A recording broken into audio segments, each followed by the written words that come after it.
नमः कालकालं नमो दिव्यतेजं नमः कामभस्मं नमः शान्तशीलं भजे पार्वतीवल्लभं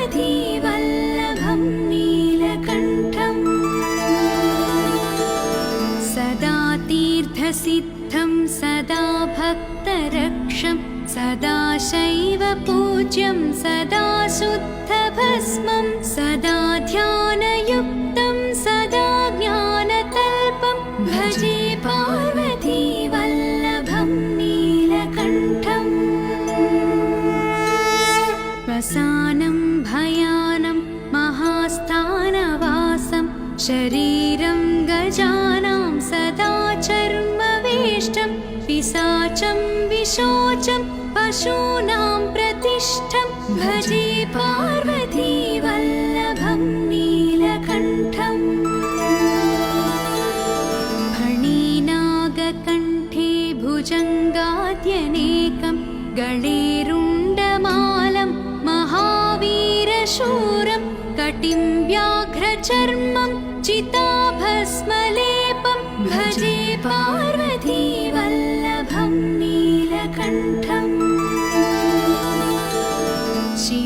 शिरःशुद्धगङ्गा शिवा वामभागं बहुदीर्घकेशं सदा मान्त्रिनेत्रं फणिनागकर्णं सदा बालचन्द्रं भजे पार्वतीवल्लभं नीलकण्ठम् करे शूलधारं महाकष्टनाशं सुरेशं वरेशं महेशं जनेशं धने चारुईशं भजेशं गिरीशं भजे पार्वतीवल्लभं नीलकण्ठम् उदानं सुदासं सुकैलासवासं धरानिर्धरं संस्थितं ह्यादिदेवम् अजाहेमकल्पद्रुमुं कल्पसेव्यं भजे पार्वतीवल्लभं नीलकण्ठम् मुनीनां वरेण्यं गुणं रूपवर्णं द्विजानं परन्तं शिवं वेदशास्त्रम् अहो दीनवत्सं कृपालं शिवं हि भजे पार्वतीवल्लभं नीलकण्ठम् सदा भावनाथं सदा सेव्यमानं सदा भक्तिदेवं सदा पूज्यमानं मया तीर्थवासं सदा सेव्यमेकं भजे पार्वतीवल्लभं नीलकण्ठम् इति श्रीशङ्कर भगवतः कृता श्रीपार्वतीवल्लभ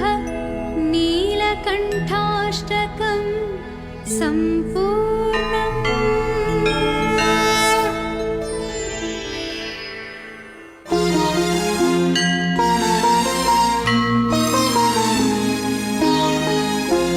भवाय चन्द्रचूडाय निर्गुणाय गुणात्मने कालकालाय रुद्राय नीलग्रीवाय मङ्गलम्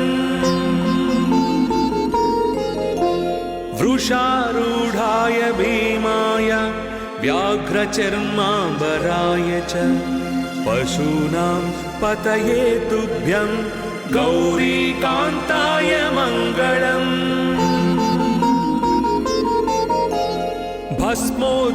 भस्मोद्धूलितदेहाय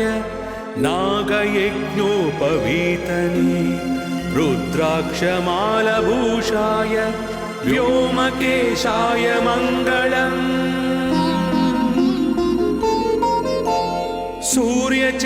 सूर्यचन्द्राग्निनेत्राय नमः कैलासवासिने सच्चिदानन्दरूपाय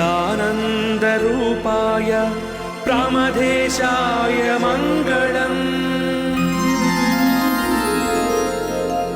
मृत्युञ्जयाय साम्बाय सृष्टिस्थित्यन्तकारिणे त्रयम्बकाय प्रशान्ताय त्रिलोकेशाय मङ्गलम् गङ्गाधराय सोमाय नमो हरिहरात्मने उग्राय त्रिपुरघ्नाय वामदेवाय मङ्गलम्